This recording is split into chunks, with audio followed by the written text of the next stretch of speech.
Hello, boys. This is Dr. Infinity, and welcome back to the Trough.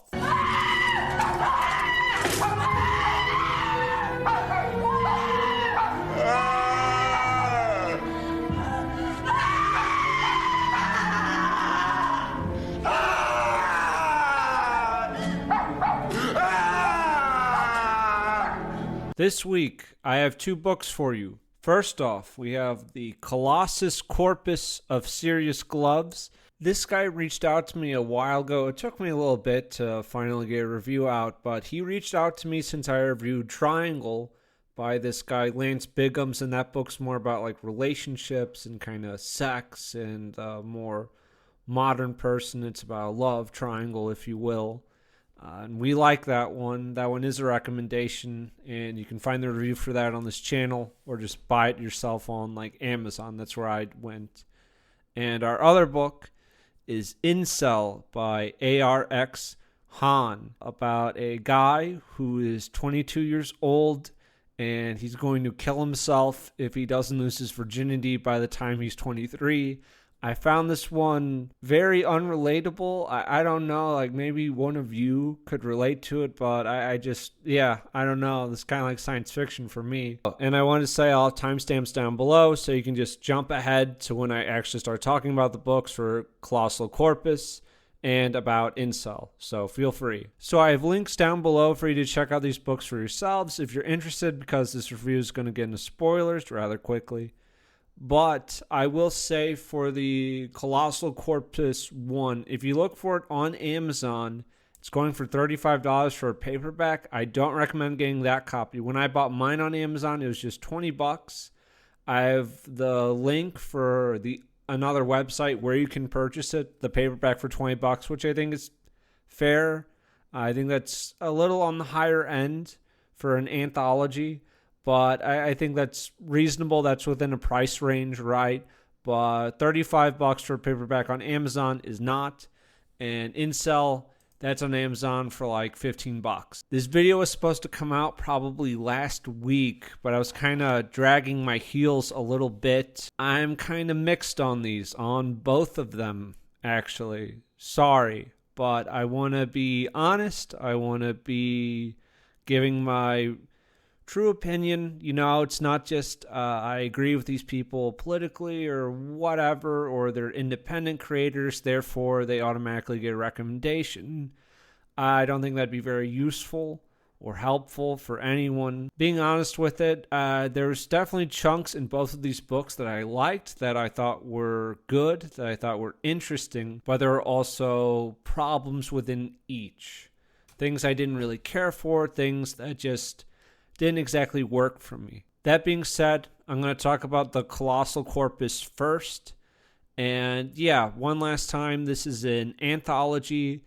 It's like science fiction. There's some horror. It's weird. It's kind of trippy. It's kind of, I don't know, dream-esque stuff. And I'm not the biggest fan on like the dream-esque stuff where it's like anything could happen. But if you like really kind of weird and out there science fiction stories and all that, I think this is worth your time. Like even me, where I'm more mixed on it, there were still stories in there that I did like. I would say that my favorite story overall was The Soap That Screamed My Name Then Ascended, and I would say that I would read more by this author. I think more something that's long form, like a just novel or something like that, because I do see like talent. There was like a lot of stuff I did like, but kind of this branch of sci-fi is really not my thing. And I don't need every story in an anthology to be like great, like phenomenal. I just need like a few to be like, whoa, really stand out, and those kind of lift up the rest of them. And here we have 7 stories, and there were some that I liked, but even the ones that I liked, they weren't like really incredible standouts. You know, they were good, but they weren't so phenomenal that it raised the bar for everything. You know what I mean? Like it just like raised the quality overall. Enough wasting time. Oh, I did say there were going to be 3 videos this week. I lied. This is the second video. This is going to be the last one this week because I did watch another movie It was called Vision Quest. It was an older movie, like 1985. It's free on YouTube. I'm going to talk about it more at the end. And it was like a fine movie, but I just, I finished it, didn't hate it, but I realized like I really wouldn't have anything to say. I think it was like a cult classic back in the day. Like, I think it was like pretty big back in the day. I didn't really have anything more to say about it, but I'll talk about it a little at the end. As I said before, this guy, he reached out to me because I reviewed Triangle. He does some show called Blood Satellite. It's like a podcast. I think I'll leave it there since we're on YouTube, but we're not talking about that. We're going to talk about this. It's going to hop right in with spoilers. There's 7 stories. Some of them I don't have a whole lot to say. Others I'll talk a little more in depth. I would say The Soap That Screamed My Name, then Ascended. I think that's the best one, but yeah, there are a few others that I think are pretty decent. Chandelier River, this is about a wife has left this man and he's going on the store. He goes to the store and there's some interesting stuff going on. The guy's just kind of obsessed and there's like weird future stuff with like merchandising and just products. I like that there's this success representative. It's an android and it's like trying to sell him some shit in the store. He's not having it, and then it just commits suicide in front of him. Thought that was fine. But it was just fine. I thought this is just fine. But overall, like the stories overall, I feel like I would get like my feet planted. Like I know what the rules are for this world. I understand what's going on. But then things would just keep getting weirder. It felt like anything could happen. And I didn't love that. Like, here's a world where dogs run the world and they can talk and blah, blah, blah. And then in the story, it would be like, and then a rock turned into a blue iguana and was elected prime minister. And, just not all of them, but it felt like literally anything fucking goes. And I didn't love that. I like to be grounded. I like to be a little planted because I'm more of a smooth brain. I like things that I'm like, I understand. I understand the rules here. And it felt like there weren't a lot of rules. Anyways, Brackus Fortune. I think this is my least favorite. This is like, it's very dreamlike, but like a guy finds a boy. I didn't get it. I'm not going to pretend I did. I won't pretend like I picked up on some hidden philosophy. I just didn't. I don't know what the fuck's going on. There's a ship made of dead people and gore. The man tells jokes to the boy, so the boy's head expands. The boy alludes at like people running this shit, and I don't fucking know. I don't fucking know. I don't fucking know. Count the liminal slaves. I did like that this one starts off with like a little like dream casting at the start. Brolin, Ryan Reynolds, John Malkovich, Tilda Swinton. Yeah, stuff like that. It's interesting, but like this ghost leaves the sky because the ghost finds him insufferable now that he's just like making shirts for people. There's a gang of some Findom skeletons. Some of it was funny. I thought, yeah, this one was all right. But The Soap That Screamed My Name, this is like a walkthrough for a PC port game. It's divided into missions, and then it has like a comment section after it goes through like each walkthrough for each mission. And there's something more going on in like the comment section about like kidnapped girls. And it's like extra levels of like weirdness, like the other stories, but this felt like more manageable, and it was like kind of relegated to this comment section. So it felt like fine and like in line where it's like, I don't need to know like everything, but there's enough. And I thought it was like contained well enough within itself. I thought this was really interesting, like using a video game walkthrough as a story. I don't think I've seen that before. That was very neat. I think you could probably expand that into like a longer book, or I don't know, like a way of just communicating, like some guy doing a walkthrough and interacting with the comment section about something in real life. I don't know. There's probably something there. I liked it. This is very good. The Tragedy of Two God's Man, and the Gulf of Dead-Eyed Laughter. Oh, yeah. This is about Calvin. This is about a man reliving his life. Like whenever he dies, he comes back. He works this mundane life. But right now, there's something different going on. Like eggs appear, like giant eggs appear around his life. And he's fighting some enemy called the Nihilism Infiltration Complex. And he volunteered because his wife was killed by the NIH. He meets an agent of them whose like purpose is to become like miracle matter, and he's got like this interesting shrine where it's like this alien looking Christmas tree, where it's like I like the description of it as a Christmas tree because it's like a little shrine to his life, because he's like sacrificing himself to become quote unquote miracle matter, right? And like this group is like obsessed with aliens. They think aliens are like communicating with humans, so that they can like evolve in shit. Like I was like on board where it's like, okay, guy trying to fight the NIH. He has a wife. There's some like reliving lives and all that. I think I understand everything that's going on. But then on page 122, let's just get to it. Page 122. Outside, Calvin approached his shadowing rabbit as it tracked him into a tiny walled-off park. Inspected the creature. He finds a black thread snaking from its skin. When he pulled at it, the skin separated and spread apart like taxidermy, revealing a needle of light. As he pulled the thread further, the light grew into a blinding beam. He shielded his eyes and pivoted away, thereby catching a glimpse of it as it blasted upon the adjacent wall. It was a film projection. A man with sharpened yellow teeth and the skin peeled back from his head stared at him with black starfish pupils. A booming, muffled voice said no, while the entity's mouth hung open, shifting back and forth like a pendulum. I hate this. I'm sorry, but I felt like I kind of had a grasp of what the fuck was going on in this story. And then, well, the rabbit's just projecting some fucking dude on a fucking wall. And I don't get it. I just, oh my God, I hate that. I hate that because I felt like, all right, man, I got it. I got this one. I'm not a complete smooth brain. I understand this story. I didn't understand it. You just like, little things like that can just happen in these stories. It's like, if you like that stuff, that's great. There's a lot of it. And I think you would actually like really like this collection. But I'm like, God damn it. What is that? It gets weird. The ending is like, I don't know, I guess the world ended. I guess. Confined palindromes. I'm a retard. Okay, so this is about like the submarine crew and like they're putting stuff on social media to get like internet points and like NFTs. And like this is very short, but I like it. I really like the ending where it's like this guy is talking to a camera or to people, and it's like, so anyway, leave your ideas in the comments, like and subscribe. Great. Very short, very simple. I don't understand everything that's going on, but I understand enough. It was manageable for me. I like it. And our last one, this is Don't You Want to Live Forever? This is about the man in black who is a human being that was engineered to be not as smart as others. And humanity is now gone. He is like the last human. He's this low IQ man. And reality is now collapsing.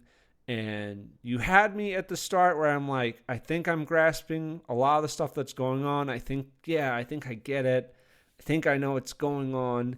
And then you lost me more at the end. I got kind of lost with a lot of the stuff towards the end where I'm like, I don't understand these concepts or what's really happening. That's the collection. I would say if you like really weird sci-fi stuff, this is worth your time. I think it's solid. I still, even though this wasn't exactly the type of stuff I do read, there were a few in there where I'm like, that's interesting. That was kind of cool. That was neat. I can definitely see the talent. And yeah, I would definitely read more in the future. I think I would lean more towards a long form novel. I think it was just like focused and like the world was just more grounded. So I knew what was happening, and there weren't like any weird surprises. Like the rabbit is now projecting something on the wall and I'm like too autistic where I'm like, just let it go. But I'm like, I can't. I'm like, why is that happening? So that's that. The other one, Incel. So I thought I'd talk about this one because it had been like compared to Nutcracker and like the author commented on that on Twitter. So I'm like, okay, I'll check out Incel. I like the cover. I like the title. And I was like, if it's anything like Nutcracker, if it's just kind of funny but depressing, I think I'll like it. So I was interested. However, I'm going to say this is not really like Nutcracker. So if you like Nutcracker, you thought it was like kind of funny, kind of biting as well. It was also like kind of real. This is not really like Nutcracker. I didn't really love this. And this kind of held me up a bit because I was kind of trying to have this review out last week. But I started to drag my feet with Incel because overall, I felt like a lot could have been cut out of this book. Maybe I was just filtered. I think that's definitely possible. I am more of a smooth brain, if you will. Other problems I have are our main character is named Anon. That's actually what he's called. We don't actually have another name to call him by. The book is slow. I think it's meandering as well. There is a plot there, but I would say there's barely a plot at all.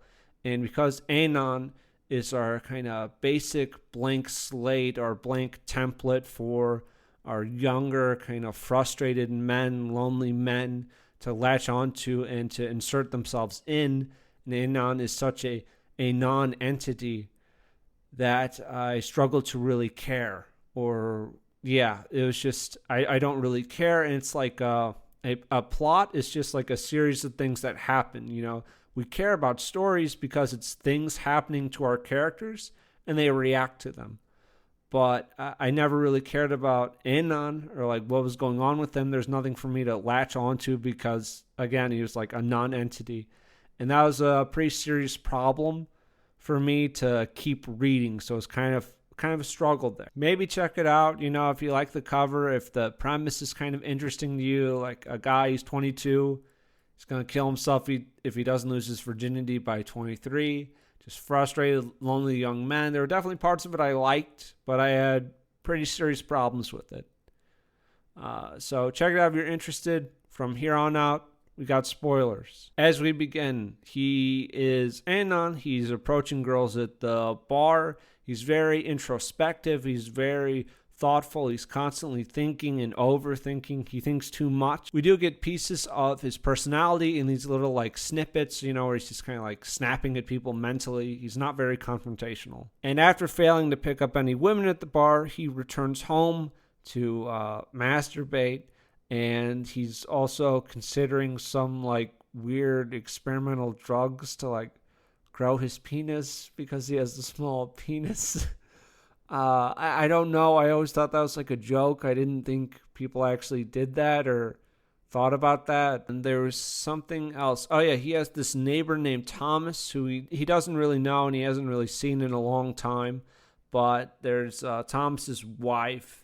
And he can hear Thomas's wife cheating on Thomas through the walls of his apartment. The year is 2012. He's going to kill himself. He's not a virgin by 23. How unrelatable. I don't know. Very, very unrelatable. And he doesn't really have any friends except for this guy named Jason, who's this Korean. We get tons and tons of backstory for Jason, like all at once, right up front. I think this is way too much. I think this could have been broken up more naturally. And I kind of question the role of Jason in the story later on. We'll get into that in a bit. And other context for Anon, he just got out of a relationship with a girl named Elizabeth. She just broke up with him. And we never get a full story out of her. We just know there's a lot of regret. There's a lot of angst with Anon. They obviously didn't have sex. But he's really hurt by it. And we never get a full story out of her. I think that's kind of a mistake. There's a lot in this book where we have just huge blocks of text, sometimes pages and pages at a time. I'm just going to have some of them on the screen. You can pause the video and just read over them if you wish. But where it's just this really autistic shit. And I understand, like, characters in the story acknowledge how autistic it is to say this stuff. And, so the author understands it, right? But it doesn't make it easier to read. Like, I found myself skipping a lot of this stuff. There's times where, chapters start with, big paragraphs about just shit that doesn't matter, that is not related to Anon, that is not related to the plot. And I'm like, this is fucking skippable. I felt that way for, there are big sections. I don't know how much of the book you could trim. In my opinion, I think you could trim quite a bit. I think this is part of, quote unquote, Anon's voice, right? And I think occasional voice is good, but I think Anon has a stronger voice when he's being a little snarky, when he's being a little more personal, rather than this kind of technical crap. And I know that's something he kind of retreats to as a defense mechanism, but it's still not very good. It's still not easy to read. It's not easy to digest. And I understand there's probably a point you kind of want young guys who think more like this in kind of these scientific autistic terms and use them as shields to like be confronted with it. I don't know. I think it's kind of a little lost. There's something a little lost in the execution. We also have Anon's sister Rachel, who's a nurse. She wants him to go to therapy. Jason doesn't do a whole lot in the story. They kind of exchange autistic barrages between each other, just back and forth. I'm not sure how useful he is. I don't know if he could be removed or not. Maybe. It's a maybe.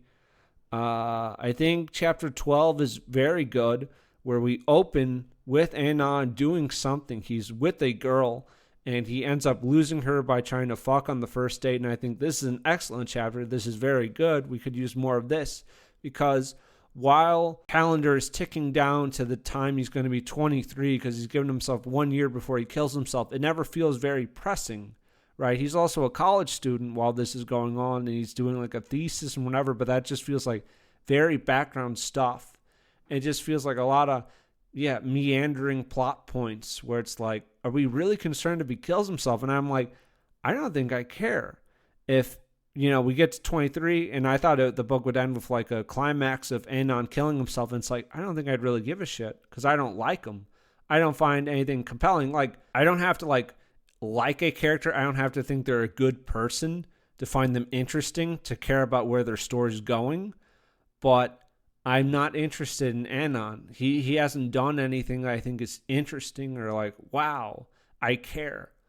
I don't really care. We get a little more of his backstory. He was like really brutally assaulted like at school when he was younger.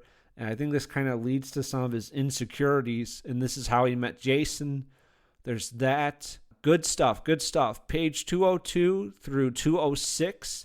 This is him looking at a bunch of threads on like Reddit. And it's like a thread about this, a thread about that. And this is like revealing his personality. And just him having a bunch of tabs open. And this is personal. This is good. Him getting in an autistic Reddit fight and threatening another Reddit member online. This is great. This is personality. This is voice. I think this is wonderful. Good stuff here. Very good stuff. Jason's mom has committed suicide, right? She has committed suicide, and Jason is going to Korea to spread her ashes. And it's like, whatever, bye, Jason. See ya. I don't really care that he's gone or if he comes back. At school, his paper is rejected, and this is just kind of feels like an afterthought. He and his professor like exchanged missiles of autism and text back and forth. Feels like an afterthought, like plot, question mark. I don't know. And yeah, it's just throughout all this, it's just sprinkled in with like a bunch of girls he's approached, and then him like autistically interpreting that data to try to like weasel his way in with like the next girl. But eventually he does it. He had one failed performance with a chick where he could not maintain an erection, but he has finally had sex. He doesn't have to kill himself anymore. He goes to see a therapist. I think he is pointing out like self-harm scars in like a joking manner. But again, it's like there's so little for me to latch on to. And I'm like, that's sad, sure, but I don't know. I also don't give a shit about you, right? And other little delusions for Anon are cracked and kind of broken down, where his sister talks about how she witnessed him kind of talking to this girl at a H&M or some store, and he thought he was being like pretty suave during all of it, and she's commentating on it from this outsider point of view, and it's like, that girl was so uncomfortable, you're such a retard, blah, blah, blah. And it's like, that was nice. And we also see that Thomas's wife is not actually a whore. She's not actually cheating on Thomas. Thomas is not a cuckold. And he's just built up these delusional fantasies for over a year about how awful Thomas's wife must be because Thomas has died and she actually really loved her husband. So like some of that stuff was good. Like some of these breakdowns of delusions are good. Anon at the end of the day will not kill himself. That's something. But I really needed for him to break out of his shell a little more. That's it. There is an afterword where the author talks about how they had a friend who killed himself. And that's sad, but it doesn't really change my opinion on the book. It does not change my opinion on the book, and that this was for young men who are lonely and very angry, and this is kind of supposed to de-escalate them. And I think some of that's like fine. I think some of that works. Having Anon as such a blank slate, as such a nothing, it was really stretched how far a character can be a blank slate. I think if he was just a more fleshed out person, then people like young angry men would, kind of put themselves in his position. He didn't have to be like such a blank slate, as such a kind of nothing, right? I think it was just stretched a bit too far, and I couldn't really care or attach to it because, all right, Anon's not going to kill himself at the end of the day. I still don't really like Anon. I still don't really care. There's some fucked up shit has happened to him, but we also don't get to see like more of how it was with Elizabeth. His love for her, his care, that intimacy. We only get little bits of it, right? Little pieces after the fact. So it's like there's just this huge deal in his life, and we don't get to see that. We just get told about it. And that's a little too removed for me. Big chunks, like pages at a time, I think could be cut or trimmed, or just brevity. I understand if it's there for like more autistic guys to see how fucking autistic it is. Still doesn't make it pleasurable to read. All right, those were my 2 books. I like using the Trough as a way to promote more indie people and indie books, and I like these to be recommendations. That isn't always the case. I at least like having one of the books be a recommendation, like a solid recommendation. But here, they're both mixed. They're both mixed for me. And yeah, that's it. Oh, Vision Quest. Vision Quest, yeah, it's just like this wrestling movie, like this high school student. He's 18. This woman who's 21 and is an artist comes to live with him and his family. He has a thing for her. It's, just kind of high school motivational thing. It's free on YouTube if you look it up. I thought it was fine. Fine, not bad, but not really something I want to do a review over. That's why there's not another video. And I would kind of rate Incel and the Colossal Corpus of Serious Gloves as kind of, Chris Farley out of Chris Farley. That's how I'd put them. That's how I'd rank them on the Chris Farley scale. They're just Chris Farley out of Chris Farley for me. Hopefully, I'll have some stronger recommendations next week. I'm going to take a look at Anvil, number 2.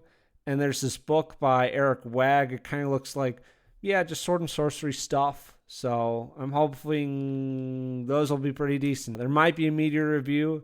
There might not. We'll see. I have a few things I'm kind of checking out right now. Thanks for watching. Dr. Infinity out.